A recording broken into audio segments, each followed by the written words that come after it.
We look here at live pictures of the scene of one of the deadliest attacks as part of the Hamas attack on October the 7th. This is where the Nova Music Festival was held in southern Israel, and you can see the aftermath from commemorations today in honor of the 364 people who were killed, 40 people taken hostage from the music festival as well, and you can see there the pictures of many of the people who were killed and who are hostage, a sunrise ceremony on this location that loved ones attended.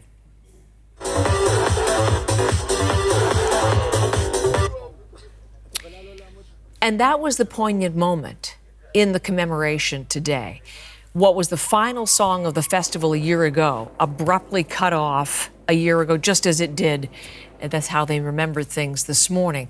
And as I said, loved ones at the site, photos, tributes to those who were lost. Sad, emotion, unbelievable. We didn't, until now, we said, didn't believe until now what happened. It seems to be like yesterday was the last day we saw him. For us, yesterday was the last day of the old life. Before we start 1 year in the new life. Today, it's a closure for me. I come from there, and this is area. It's the first time that I see, and in my imagination, I see all the guys run in the field, and I said, it's impossible. It's not real. The voices of some of the families who lost loved ones in that attack at the Nova Music Festival. Saša Petricic was there at that ceremony in Reim in southern Israel. A year ago, these fields were a dance floor in southern Israel near the border with Gaza. Young people, thousands of them, were swaying, dancing to psychedelic music. Today, it's their memorial. We see their pictures, one after another after another.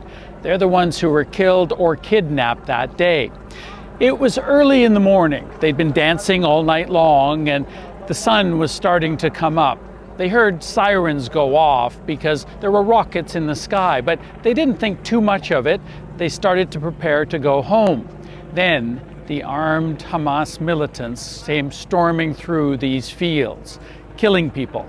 Many people ran into the fields, tried to hide behind bushes. Some begged for their lives.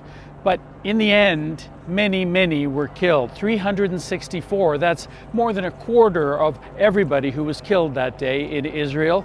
40 were taken hostage. Today, people have come back to try to remember. The song was played again, the very last song that they had danced to, and the memories came rushing back in the silence that followed, and in all of these memorials, which are starting to be built up with pictures and scrapbooks, bottles of beer, candles, and other things that mean so much to the people who were their relatives and especially their friends. Saša Petricic, CBC News in the south of Israel.